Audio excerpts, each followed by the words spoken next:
Welcome to Forked Up, your go-to podcast for all things dumplings, democracy, and drugs. I'm Matt Holloway. And I'm Michelle Davis. Today we're talking leaf seasoning, gravestone grub, and why sitting senators shouldn't intern at wineries. So stay tuned, y'all. It's about to get forked up.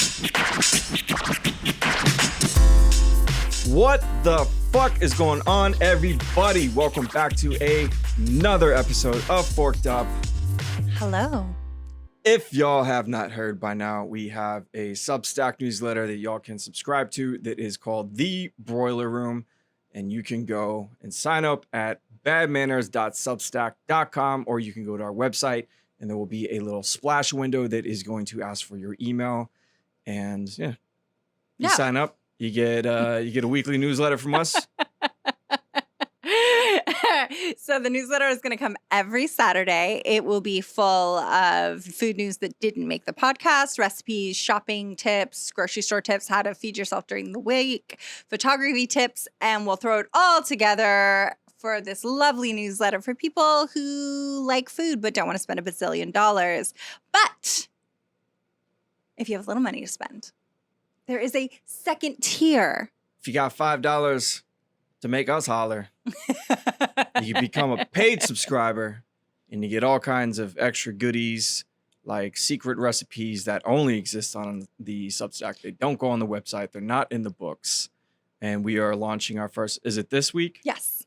Our first one's this week. Yes. So and we'll have cooking videos. We'll have discounts on merch. We will have exclusive goodies just for y'all, all kinds of behind the scenes stuff just for $5 a month. So if you're listening to this, go sign up. Yes. And you get a secret recipe this week. How about that? That's fun. Yeah. It's actually really good. We had it for lunch multiple times last week. It's a new fall dumpling recipe and you want it. Trust me. One of those recipes that we were like, this is going behind the paywall. So you're going to want it. This one's too good to share with everyone.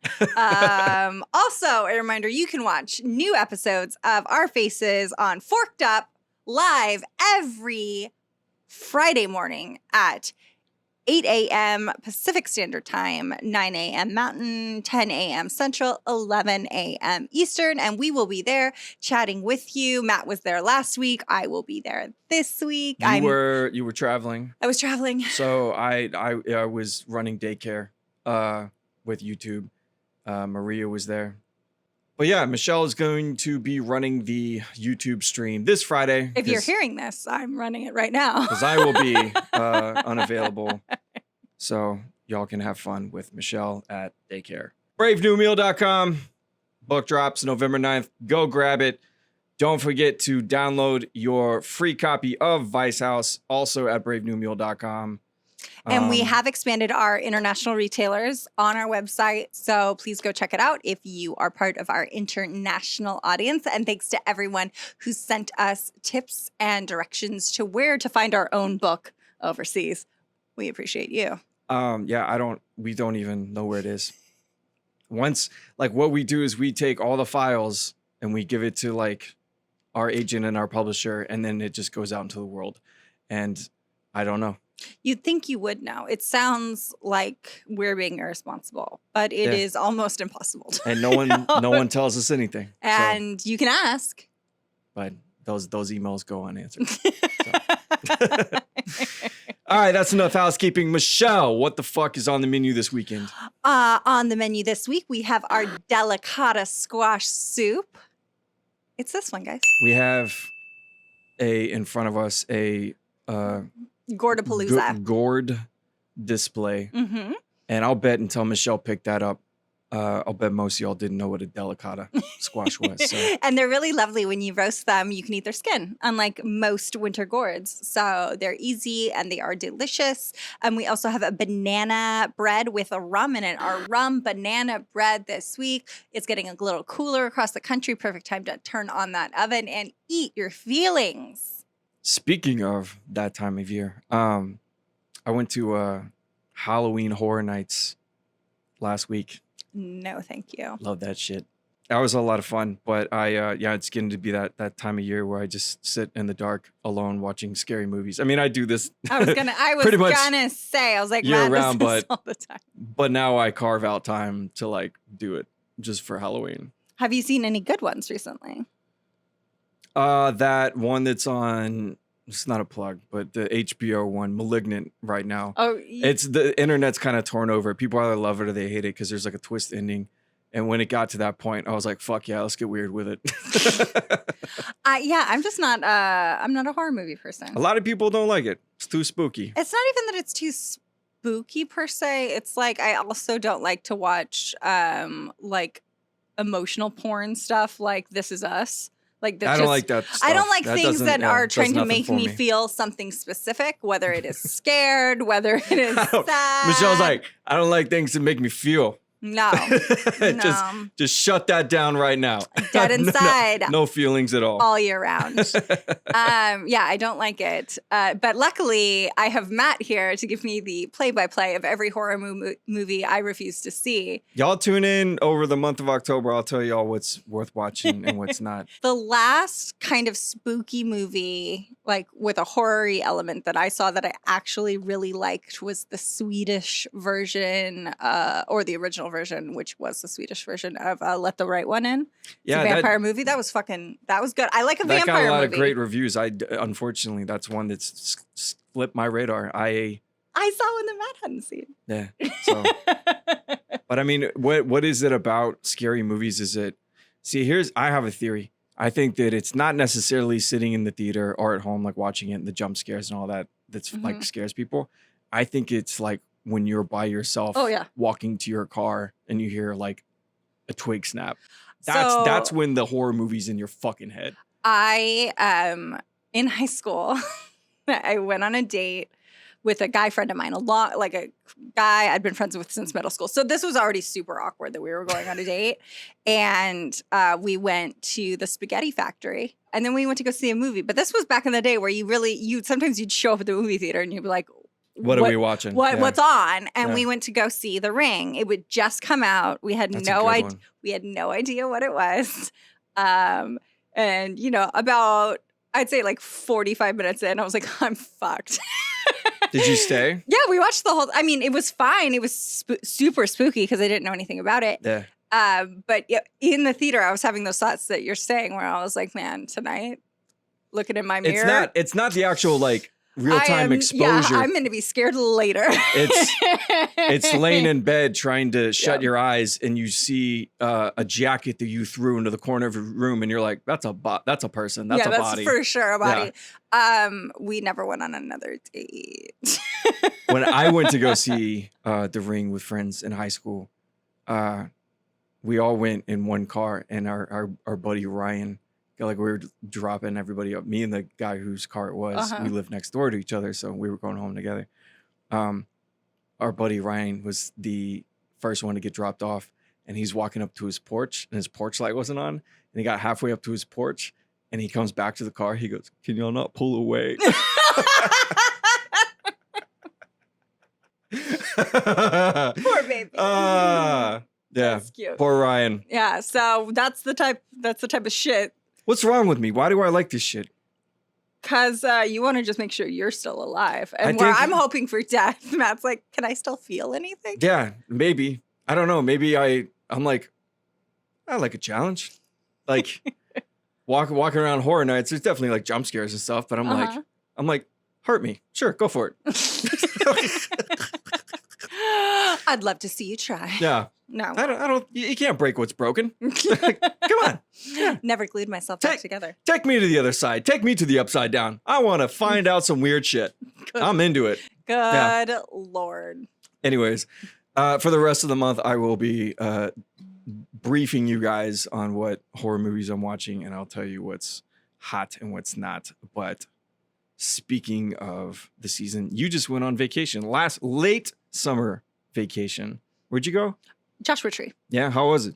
It was okay. It rained. Oh, that's cool. Which was so cool. So we like laid out in the backyard and watched the thunderclouds roll in, and then the rainstorm started. It was really fucking cool. And then there was a brief like 10 seconds of hail that I was very excited about. Joshua Tree's such a strange place. Yeah. It feels like another planet. Oh, yeah. It was awesome. Just did nothing, cooked, was super high, just stuff like that. Getting into the drug segment of the show. Yes. But I was thinking because, it gets kind of cold in the desert at night, and it's been cold here in LA.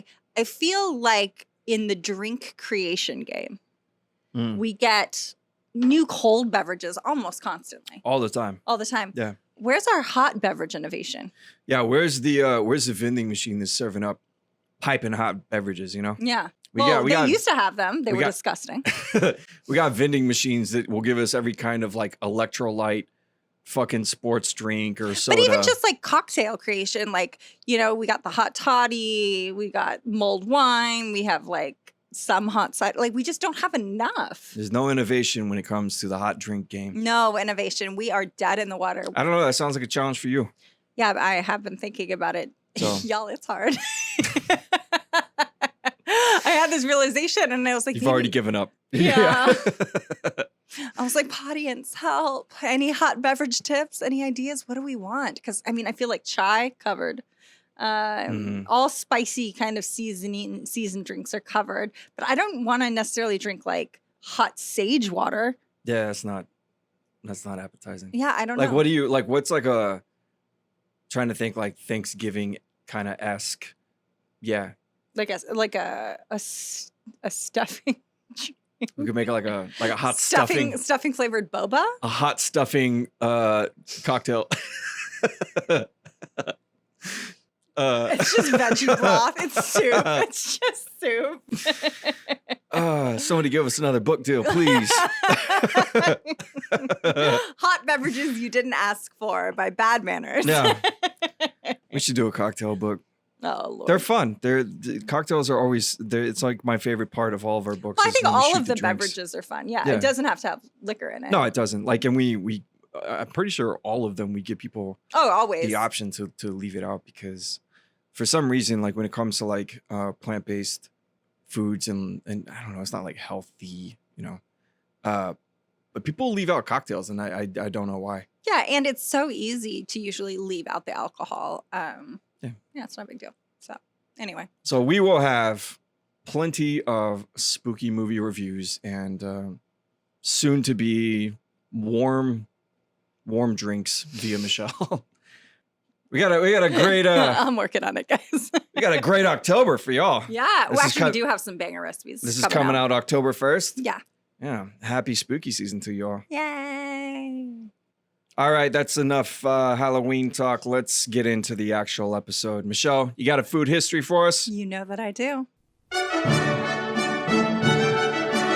It is now time for This Week in Food History. This some serious gourmet shit. Hello, my babies. Yeah, you gotta announce yourself at the beginning of the food history segment. To Michelle only. Michelle only. Michelle's the only person here.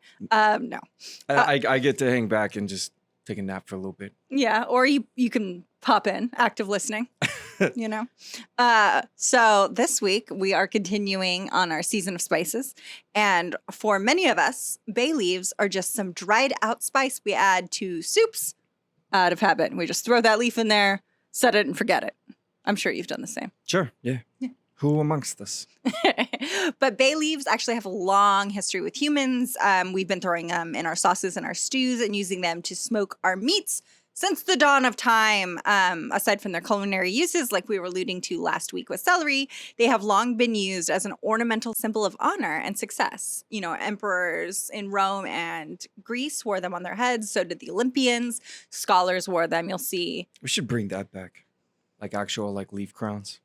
That's a fucking move. What if you saw someone? Well, I guess you'd be like, that person should not. I'm not gonna. No, I'm not gonna interact with that maniac who has. Yeah, it's like when girls were following Kesha and putting feathers in their hair for a while. Oh yeah, don't do that. Ill advised. Yeah, so scholars wore the crown of laurels, heroes, poets, anybody kind of being honored by society wore them. And we still use them to denote greatness, albeit just linguistically. So baccalaureate which is when you get your bachelor's degree, actually means berries of laurel. Baccalaureate. I've got my berries of laurel. Yes. And, we still have poet laureates. It's an honor given by a government to someone who composes poems for special occasions, like as Amanda Gorman did for Biden's inauguration. Oh, yeah. So both of those, baccalaureate, She's an Angelina. poet laureate, all from laurel. Yeah. So there are actually many different types of laurel trees that grow all over the world and each have slightly different flavors. Turkish bay leaves taste a little bit more like oregano. California bay laurel leaves are a little bit stronger, a little eucalyptusy, a little minty. Indian bay leaves taste slightly of cinnamon, and the list could go on for the entire podcast. See, I didn't know that. So I thought bay leaf was just it's one. I thought it was one leaf. Most people do. Learn something new every week here on the show. And despite looking boring as hell, bay leaves show up in some of the very best dishes across the world that humans have ever thought up. Sure. Chipotle. That's about it. Yeah, they are in the beans of Chipotle. You will see a lot of people post like, Chipotle, what's happening? Found this leaf in my Love beans. That. And it's my favorite corner of the internet is people tweeting at Chipotle, being like, why is there a leaf in my meal? It's a bay leaf. It's a fucking bay leaf, you maniac. There are in classic Indian dishes like biryani, which is a rice dish. It's part of the spice blend in garam masala. You can find it in the Philippines in menudo and adobo. It's in classic French dishes and Italian dishes. It's usually part of the bouquet garni in French foods. They're also used in the making of jerk chicken. Like, if you love it, there's probably bay in it, which is fucking amazing. And worldwide, Turkish bay leaves are the most common found in stores. But if you are here in North America, in your cabinet right now, it's likely California bay laurel. They are native to the foothills of California. And if you time your hikes just right, all the air around the laurel trees smells like bay, and it's so wonderful. I had some friends who they rented this little shitty cabin at the foot of Mount Baldy, and they lived there for a year. And it was right in this bay laurel grove. And so right when it got warm and the air would move a certain way, it just smelled so fucking delicious outside. Like Chipotle. Yes, like Chipotle. Some people can get headaches from it. Oh, really? But they're bitches. So. Well, I got a basic question. So those are obviously that we cook with their dry leaves. Yes. So what would happen if I would just go pluck a fresh leaf?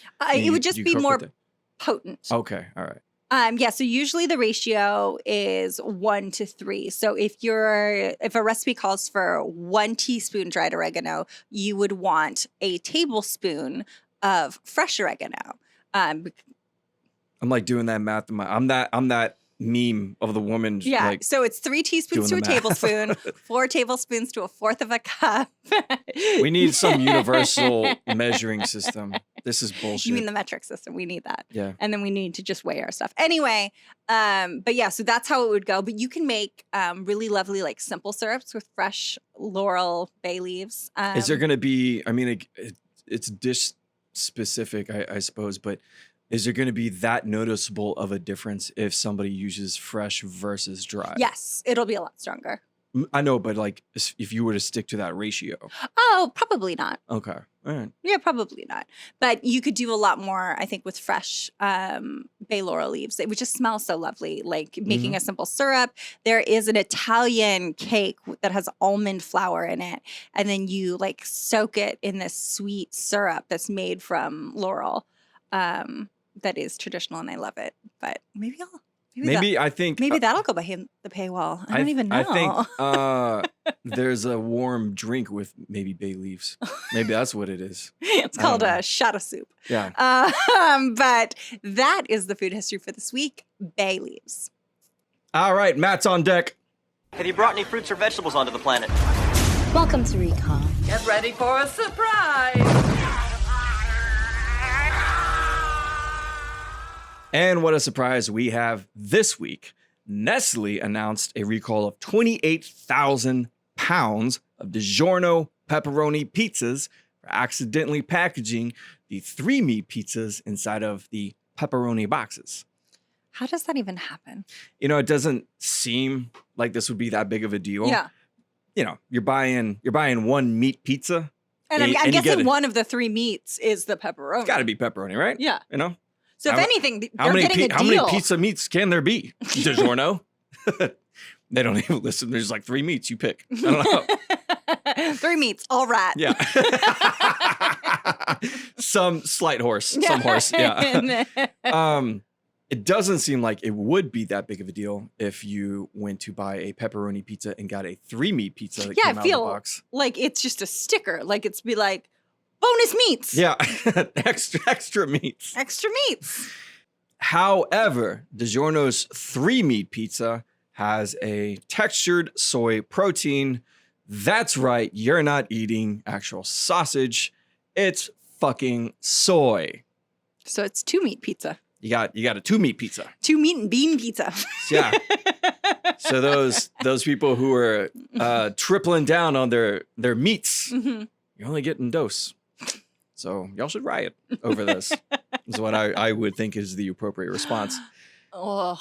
Again, probably doesn't seem like that big of a deal that the sausage is soy, but if you have a soy allergy, which does impact some Americans, it's about 0.3% of the population.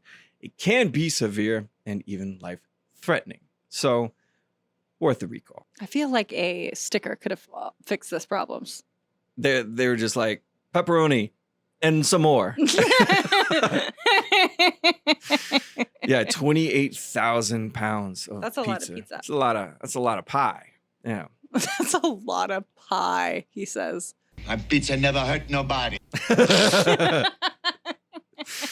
The same people who are DiGiorno 3 meat pizza buyers are the same men who are weird about eating soy. Yeah. I get this a lot when we do public speaking events that men come up to me and they're like, how much soy do you eat? And it's like, do you understand scientifically how much soy because of the estrogen? Yeah. Isn't it? Yeah, but also you would have to eat so much fucking. It would have to be every meal, and it'd have to be like a block, and you'd have to do it for fucking decades. And you know, the dairy industry is the one who funded that study, who got all that word out on that, and it's a scare tactic. Well, but also, why do we think that phytoestrogen, like plant estrogen, is as bioavailable to us as the estrogen from the mammals that they consume? Like, they're not out here being like, I only eat the dick of other animals. You know what I mean? Like, you are eating female animals all the time, and you're not concerned about like their estrogen, which is much more bioavailable to you. Well, like, and here's the weird part: is it when guys are weird about eating soy, they're like you know, it gives you moobs. Yeah. You get man boobs, moobs. I think they're afraid that they're going to be so attracted to themselves. and that's the thing, is that they just wouldn't leave the house. Yeah. They would just sit at home all day playing with their moobs. Yeah. Guys want titties, they just don't want them on them. They don't want their own titties. I can't upkeep this. Yeah. But this is exhausting. Somebody, I just want to have my 3 meats and peas. Yeah. Someone their diet is exclusively DiGiorno 3 meat pizza, and they get fucking man titties. How did this happen? I avoided soy. Oh. I can't wait to see that class action lawsuit against fucking Nestle Foods Oh. by a bunch of men with beautiful racks. Oh my God. Do you know what I really love is because guys, they tend to not have petite nips when they have the big boobs. Oh, big old nips. Big old areolas. I love it. Pepperoni sized, I dare even say. Oh, Lord have mercy. Well, we're here for all your nips, all your boobs, even if you aren't. Well, since we are in a silly ass mood, let's do a Talkbuster video. There you go. We never need any other sound effect other than Michelle's Very cool. whoosh noise. Thank you. Thank you. This is a newish segment that is quickly becoming just the show. This is the entire show. This is Matt's wet dream. We explore our favorite videos fresh from the internet's kitchen to our podcast studio, and we talk about them. And if you're listening to the show instead of watching this on YouTube, well, there is an easy way to fix that. You can find us on YouTube at Bad Manners Food. Be sure to like and subscribe to our channel. And with that out of the way, here we go. Let's get into it. All right. And for those of you new to the segment, most of the videos are Matt's. I have one in the mix. We have not seen each other's videos, so all reactions. Genuine reactions, first time seeing them. Real-time reactions. Yeah. And I got to say, I will gradually ramp this up. I am dipping my toe in the water of we can't get too weird too fast. what I think y'all can handle. I have a backlog of dark videos, but we'll wait maybe until after the new year before we start. Yeah, and we've been getting some... we got some pretty atrocious stuff. Some pretty atrocious submissions. We appreciate you. Yeah. There's our first video. Let's get into it. You know, somebody sent me a thing this morning where they're talking about putting the vaccine into salad dressing or salads. Have you seen this? Yes. So that's Michael Flynn. And I'm thinking to myself, this is the bizarro world, right? This is definitely the bizarro world. On some type of Zoom call with some people. General Flynn, I will agree with you on one point. This is the bizarre world. You are not wrong, my man. He's not wrong on that front. But yeah, so for the people who are listening, this is General Michael Flynn, who was the National Security Advisor under the last administration, which in retrospect, not sure that he was the best pick for that job. I mean, there's a lot that's wrong here, but also so he is suggesting.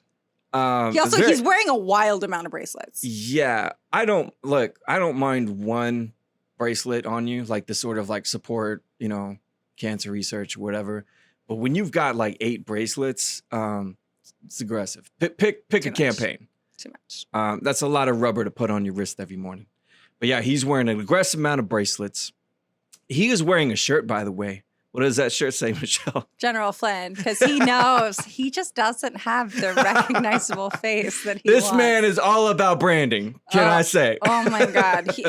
But they're going to put it in salad dressing. It's a very manic energy. As though somehow salad dressings being vaccinated would get like more people That's not how food works. You don't get vaccinated by eating it. Oh, that's why we get injections. But it's not even that. It's not the people who eat salads aren't the ones that are necessarily foregoing the vaccination. There is a process. Venn diagram. It's two circles next to each other. It is people who eat salads and then people who are anti-vax, and it is just 2 circles sitting next to each other. It looks like there is no overlap. It looks like your titties after you eat a 3-meat DiGiorno pizza. It's what it is. Yeah, I'm not sure that if they're gonna start slipping people the vaccination, salad dressing is gonna be. You know what? It's Mountain Dew. What did Hidden Valley know, and when did they know it? Is that why they stay hidden? That's why it's hidden. Mm-hmm. All right, next video. Oh, geez. I know what this one is. This is a bunch of maskless dummies storming a food court in New Jersey. I think it was Staten Island. Oh, whatever. It's so embarrassing. Yeah, also, bitch, People- this is private property. Like, you know what I mean? And they're all filming it. Yeah. And nobody gives a shit. It's maybe, what do you think, 35 people? Probably 24 people, maybe. That is what we're here to do. Everybody, go get food and eat. That is what we're here to do. Then we're going to meet back over there and go into the food court area Sure. and sit let's down. Yeah, you got it, sweetheart. So real quick, this gentleman who is shouting at everyone to go and eat at the food court, he works in a hospital. Oh, no. Yeah, shame about that. Did he work in a hospital or does he work in a hospital? As we are recording this video is still kind of fresh to the internet. Okay. So hard to say. It just came out that he is a hospital employee. I'm shocked. He may not be by the time this episode airs. I don't know. But yeah, you always got the one guy in the cowboy hat waving the American flag. Yeah. And as that comes out, so cue the moronic chant of USA. Yeah. It is so embarrassing, like as an American. When Also, people, this is a fucking who goes to the mall? yeah, this is private property. This Yeah. is not. It is 99% white people, pretty much. Yeah. And also, there was another thing as this video was making rounds on the internet. There was a Craigslist posting for people to join paid actors for this protest. So I'm not sure that everyone who's here is doing it for the reasons that they believe. But you know, let's get further into this crowd. No. I got a couple other videos about this, so let's see what this lovely lady has to say. No mandates. We're not against the vaccine. We're against the mandate. Joe Biden. Freedom and liberty.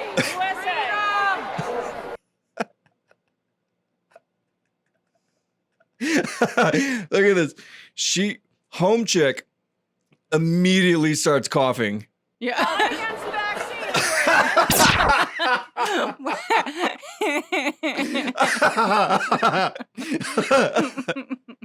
It's not good. Oh, what is that? That they're like, every single time they're against masks, mandates, vaccines. They're like, no, I'm not. Like, just, God damn, that's funny.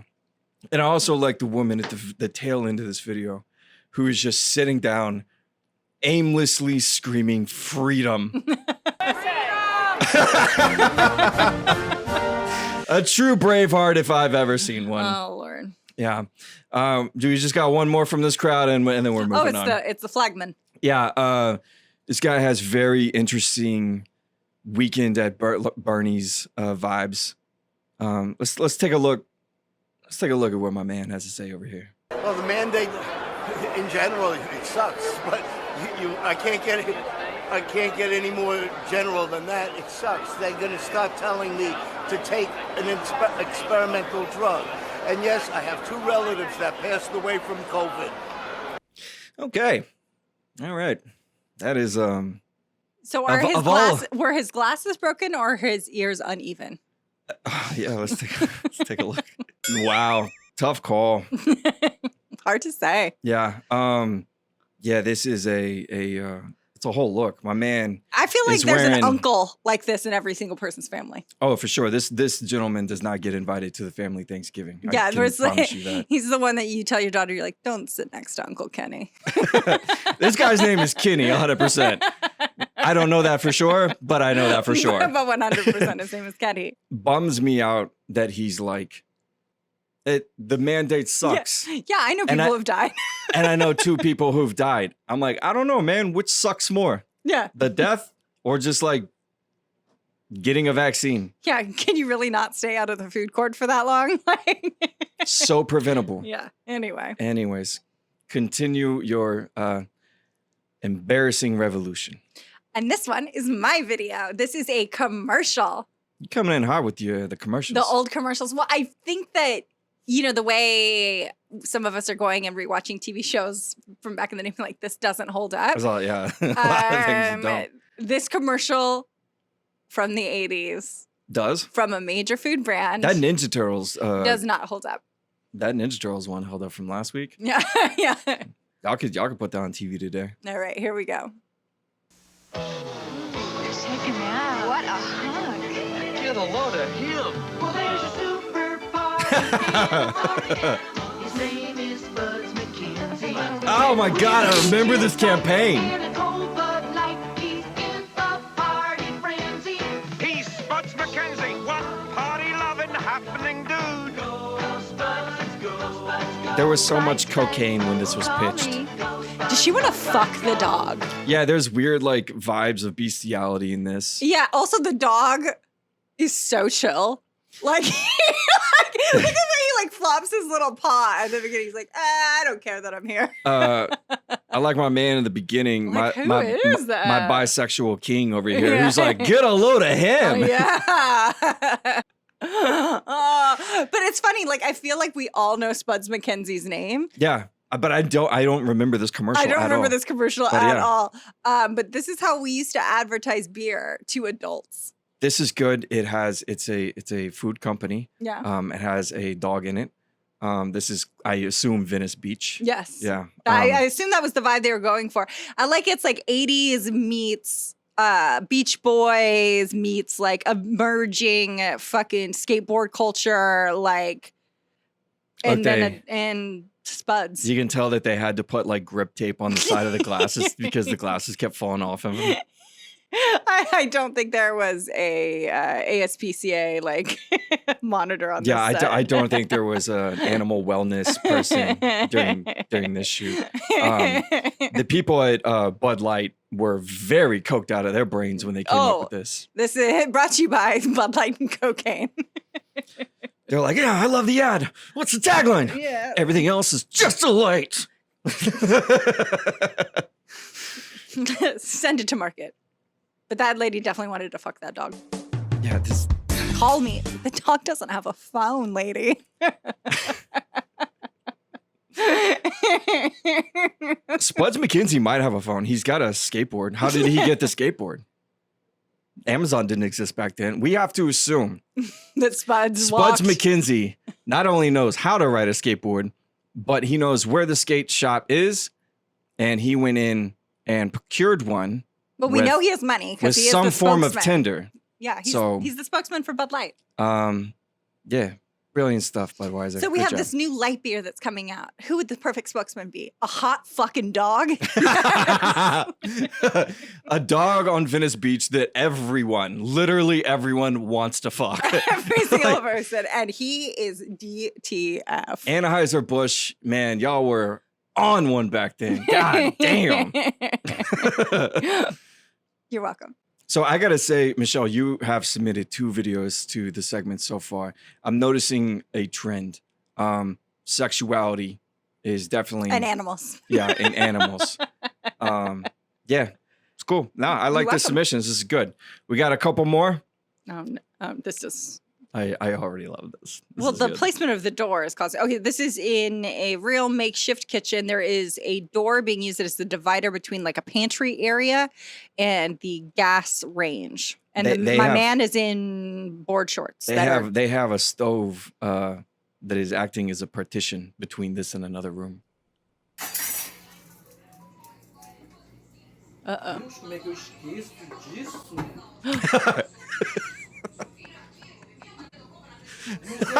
Me ajuda, caralho. No, Não põe água não, tira esse it's a leve. grease fire. Tira daí. Não põe água.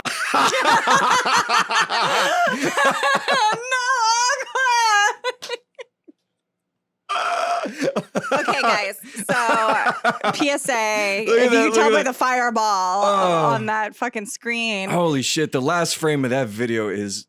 I want Okay. that as my phone's background. That is so gold. So you need to snuff out a grease fire. That's why it exploded when he opened the lid. They feed on oxygen, throw baking soda on it, put the lid in. You need to snuff it out.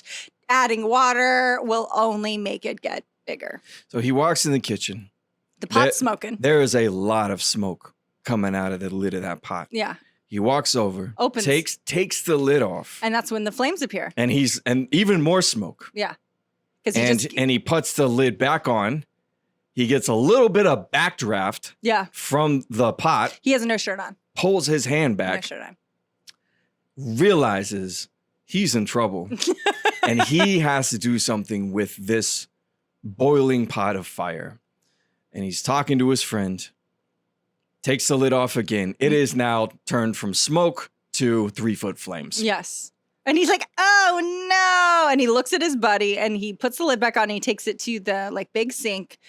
And Where then, it is just erupting into flames. yeah, and okay, whoever's kitchen this is knows how to cook because there's lots of different pots. There's big like containers of dry goods over the sink. Like this is his mom's kitchen or someone else. You know what I mean? Dude, like the moment he reaches over the fire to turn the water on. his friend's like, do it. And it explodes. I want to play just the last little bit of audio that his friend. Now, I think that this is Portuguese. Let's see what his friend is warning him. Não põe água. I heard agua. No agua. I'm pretty sure he's like, do not Add turn the water. water on. Yeah. And an absolute fucking Haruken of fire erupts into this kitchen. Again, not the right move for a grease fire. All right, we got one more. This one is for the meat lovers. This is for the 3 meat lovers out there. I got something for you. There's no audio, so Michelle, you can describe. So it says your steak is dry. They cooked it. Now they're putting it in a blender. And they made a meat puree. Now they put it in a centrifuge. They've separated out the blood. Your fucking face. Now they're put like gelatin or something in it. They put it in another centrifuge. Now they've made some kind of pate. That was so disrespectful to that meat.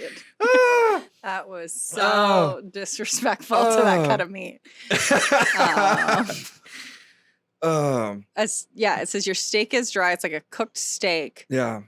And they cut it up. They put it into. They put it in like a magic magic bullets. Yeah, till it looks like a pate. Yeah. Pate. Pate. And then they stick it in a centrifuge. Who's got a centrifuge laying around? Our friend Saul. This is well, they have like 2 scientific. Look, they got beakers and shit. This is and then that's probably agar, not gelatin. to like thicken it up. Yeah. It's a magnetic stir. They let it mix around. Yeah, and then they put it in like a petri dish mold or a flan mold. How would you describe this color? Mucus. It's like a grayish. Yeah. And they have to cut it out of the container. Yeah, they break it. It's like a terracotta mold. And it just looks like a thing of cat food, honestly. Yeah, that's gnarly. I do like that they made potato salad to go with like the garnish. It's disgusting. But then they put cilantro on the side. They wanted parsley, but they don't know the difference. Oh, that is cilantro. You're right. Look at that. Another successful Talkbuster video. Disgusting stuff, guys. It's only gonna get worse. So strap in, people.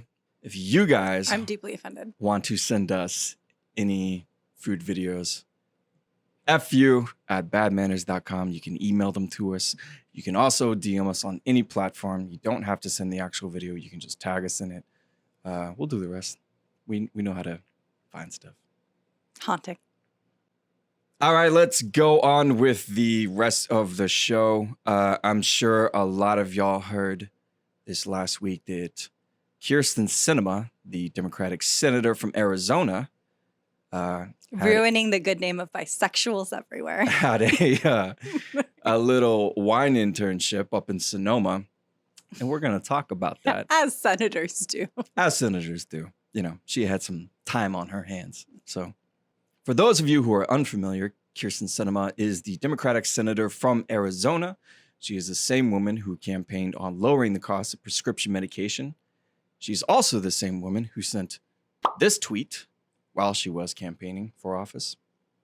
She's also the same woman who just blocked Medicare's ability to significantly reduce drug costs, not just for Americans, but especially her constituents in Arizona who voted for her. Great job, Chris. Which is what she ran on.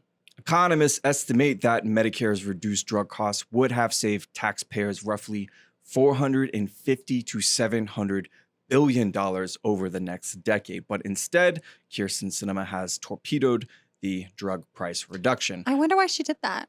Well, Michelle, I'm sure it is completely unrelated to the $519,988 in campaign contributions that she received from pharmaceutical companies. Definitely not related. Before she became a senator, or the $120,000 that she received during 2020, or the $190,161 from drug manufacturers, or the $62,797 that she received from medical supply companies, all totaling $892,946, which I will say, not bad for a freshman senator. Almost $1 million. Pretty good haul. From one industry. Just one industry. Just one industry. There's a lot more money from a lot shadier people.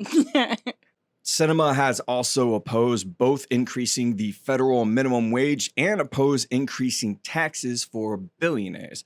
Mitch McConnell credited Sinema directly for protecting tax breaks for the wealthy and corporations. When you are a Democratic senator and McConnell and you're getting praise from McConnell. Not a good look, babe. Yeah, to the right of McConnell's, not good. Which brings me to the winery. Cinema's terrible for a lot of reasons, but I want to talk about why an Arizona senator would take an internship at a California winery. A sitting senator. So last summer, during 2020, Kirsten Sinema interned, and I say that with the heaviest of air quotes, for 2 weeks at Three Sticks Winery in Sonoma. I didn't even leave my house last summer, and this bitch has an internship. She's taking internships at wineries. The winery said that Sinema was paid the same as any entry-level intern, totaling $1,117.40, which a quick calculation reveals that this is a higher hourly wage than Arizona's minimum wage, but I digress. Sinema spends lots of time in Sonoma, and who could blame her? I've been there. It's beautiful. Michelle, you've been there. I grew up in Northern California. Sonoma is a beautiful place. But I'm not a senator from Arizona.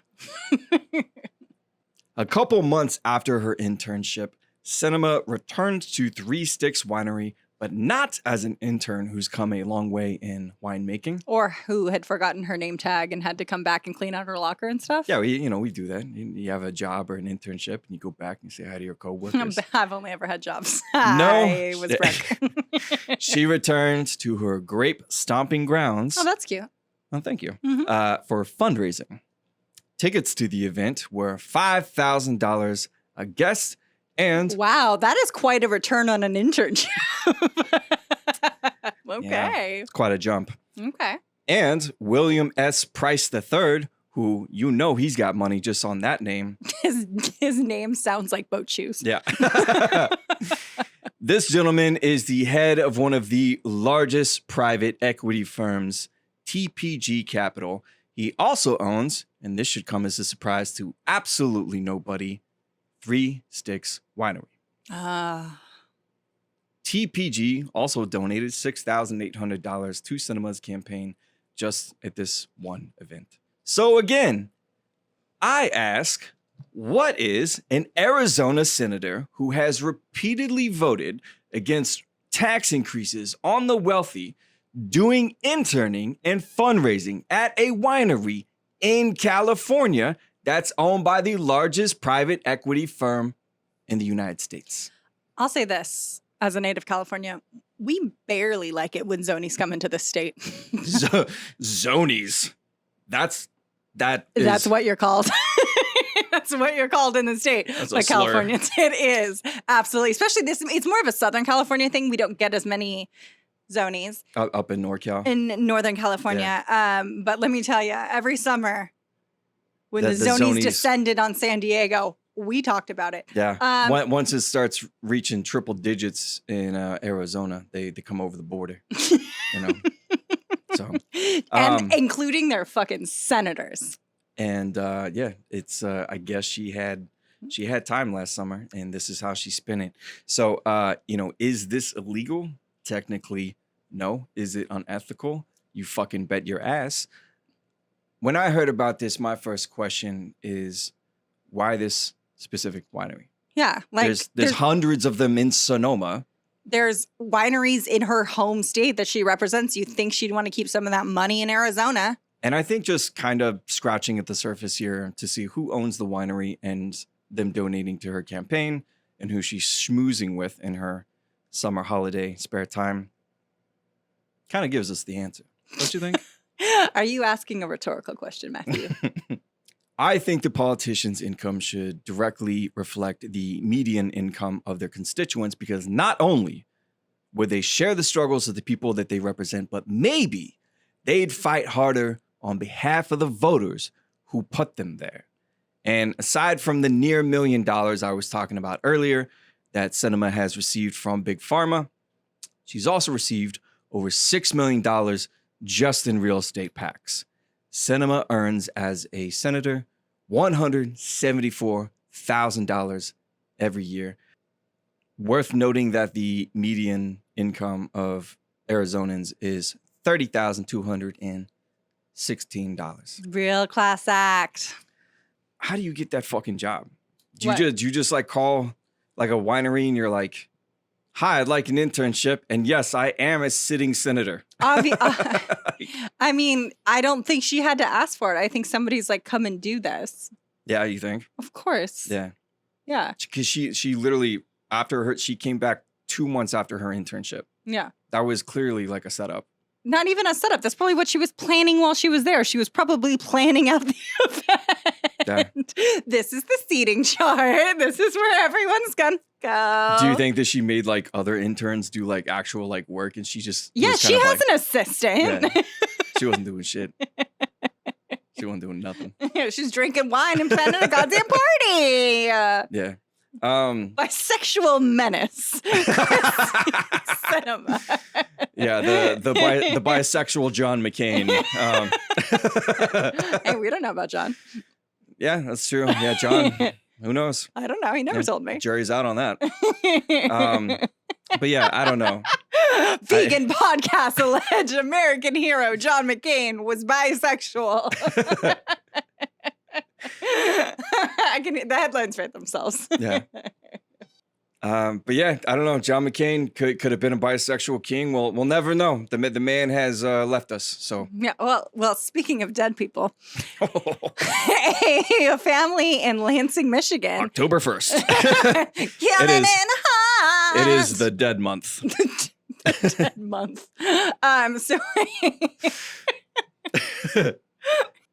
All right. Sorry. All disrespect to Kirsten Sinema. No disrespect to John McCain. All disrespect to his daughter. All right. So a family in Lansing, Michigan had to move their mom to an assisted living facility. And then they hired this auctioneer to help them clean out her home and pay for her cares. Not an unusual American story. Part of life. Yeah. All right. But he found something in the kitchen that he could not explain. So it was just like this huge slab of granite, which is normal in some kitchens if you do a lot of candy making or things like that. But he flipped it over and y'all, it was a gravestone. Like an actual like a headstone. Like a headstone? Like a headstone. So he immediately called a group that helps preserve many of Michigan's historic cemeteries to help him solve the mystery. Quote, no one in the family knew how or when they came to be in possession of it, said Friends of Lansing's Historic Cemeteries president, Loretta Stanaway. Quote, the homeowners just said, we use the backside of it to make fudge. You got a big old... Y'all probably did more than that. You're probably rolling out some dough on that headstone. Yeah, pizzas. But fudge? So they used the backside of it to make fudge. We had no way to find out whether the family knew it was a legitimate monument or if they just thought it was a throwaway or something. A throwaway what? A throwaway headstone. What do you do with a headstone? What's like, I mean, eventually people... You make fudge on it! Yeah. People eventually, I mean... They get old, and the people who go visit that headstone, they die too, and they have headstones of their own. Generational problems down the line. Eventually, someone's like, I don't even know this motherfucker. It's like when the closet full of ashes, like we talked about on the other This is my great, but I don't fucking know them. We don't need the headstone. Well, you know what we could do, though? We could roll out some fudge on that bad boy. Exactly. They made fudge on the back of this tombstone. And no one ever fucking checked. The guy just like flipped over. He's like, y'all know this is a grave? They're like, what? And they figured out who the grave belongs to. Okay. The over 5 foot tall white granite monument. Guys, what the fuck? 5 fucking feet. All right. I'm a solid 5'8". Laying down, that's a whole fucking counter. Yeah. And it's white granite. It's a little bit shorter than this table. Dude. How far? Grandma had some secrets. Maybe I don't spend enough time in graveyards. How far down do those headstones go into the dirt? Maybe like a foot? I don't know. Anyway, it belonged to the grave of Peter J. Weller. Weller was a settler in Lansing area around 1845, and he opened up a restaurant and grocery store. Unfortunately, he died 4 years later. And he was buried in the city's Oak Park Cemetery. In 1875, his grave was moved to Mount Hope Cemetery, but apparently his headstone got lost along the way. But for most of the past 146 years, like nobody has any idea like where Like, and this is a heavy thing. Like, people aren't just like passing around, oh, you need to make fudge? Yeah, here, use this grave. Like, I don't know. How did The family has no connection to Weller. How did Nana get in possession of this headstone is what I want to know. Yeah, nobody knows. And all the articles I read, there are no quotes from the family. 0 quotes. So I can assume Weller's ghost has murdered all of them and they were unavailable for comment. Also, do you think if you ate some of this fudge, like, because you don't make fudge and just keep it in the house, right? Like, you make fudge. And you give it to people. You give it to people for the holidays, to your neighbors, PTA, churchgoers. Do you think they are bound for some wrath from beyond the grave because they ate I'll tell you the Tombstone treats? I'll take some of this Weller's ghost fudge. Going back to what I was saying in the beginning, yeah. Come on, bring it on. Weller's ghost fudge. Yeah. Haunt your intestines. Come on, y'all. This is a branding opportunity here. Come on, like, y'all, you can make a whole company out of this. Quickly buys wellersghostfudge.com. Patent pending, copyright. Also, how the hell? Like, what is a conceivable backstory? Yeah, that's what I'm saying. Like, we all walk into our grandparents' house and they got something that you're like, what is that? And they're like, I don't know, I just always had it. And you're like, how did you acquire this stuff? It feels like a war crime was committed to get this. And they're like, oh no, don't be silly. You're like, am I being silly? I like that no one ever thought to like flip this over. Or they're like, Mom says the only way to make her grandmother's fudge is on this guy's fucking tombstone who used to just rail her senseless. Because honestly, Grandma... You think there was some overlap there? No, I think, Grandma knew for sure. Oh, you think? Absolutely, because 100% that was given to her by her mom or her grandmother. You know what I mean? Like, you don't just get a headstone. You don't just get a headstone. Like, I think somebody was fucking this dude. And those things are fucking expensive. Yeah. They're like 10 grand. So it has been returned, FYI. It has been returned, all like freshened up. He doesn't have any living relatives that they could find, but they did fix up his wife's and his daughter's gravestones too. Okay. And they're doing like a rededication ceremony that might have already happened by now. So it does have a happy ending, but fuck. It's kind of dark. I think that's a great way to kick off the Halloween season. Yeah, just making ghost spooky fudge. Ghost fudge. Yeah, spooky fudge. Boo bitch. Yeah, I would try it. Fuck yeah. Ghost fudge. Bring it on. Yeah. Follow me to my car, you spooky ghost. Boo. Yeah. I've always thought ghosts would like me. Like, I'm not afraid of ghosts in my house. Like, I tend to live in very old places. And I'm never afraid of ghosts because I think I have like a super ghost-friendly lifestyle. I think they'd be like, oh, she's so cute. You know what I think it is? I think it's people who are like afraid of ghosts. Ghosts are like, I'm going to fuck with you. Yeah, oh, for sure. It's like people like me that I have like zero fear that I'm like, bring it on, that they're like, that guy's weird. He wants it too bad. Yeah. It's like how my dad hates cats and cats get in this man's lap. Yeah. They know. Constantly. They know. They have to know. And he's just like, why? I'm like, because you hate it. But I think that's where we're going to end it. We're not doing better than Ghost Fudge. We are kicking off October with Ghost Fudge. And I think we should wrap out there. Shout out to our producer, Caitlin Cleveland, who makes sure that this podcast is in y'all's feed and available for y'all to watch on YouTube every week. And shout out to the audience. Thank you for tuning in every week. Don't forget to pre-order Brave New Meal wherever you like to buy your books. You can also watch this episode, like we've said, on YouTube, and you can follow us on Facebook, Twitter, Instagram at Bad Manners Food. All of our recipes mentioned in this episode, including our rum banana bread and our Delicata squash soup, are available on badmanners.com. Hold out on the ghost fudge. We'll figure out that recipe soon. I think we gotta acquire some kind of big ass 5-foot white granite slab, but we're working on it. It's part of the recipe. Have you already stolen one? Hit us up at fu@badmanners.com. I got a truck. I'll come get it. You don't have to have it delivered. And like we said, if you want a new recipe for fall dumplings, please become a paid subscriber to our Substack. You can sign up at badmanners.substack.com, or there is a pop-up on our website, and you will get the broiler room in your inbox every Saturday morning. So stay hungry, keep cooking, keep spooky. Keep spooking. And we will see y'all next week.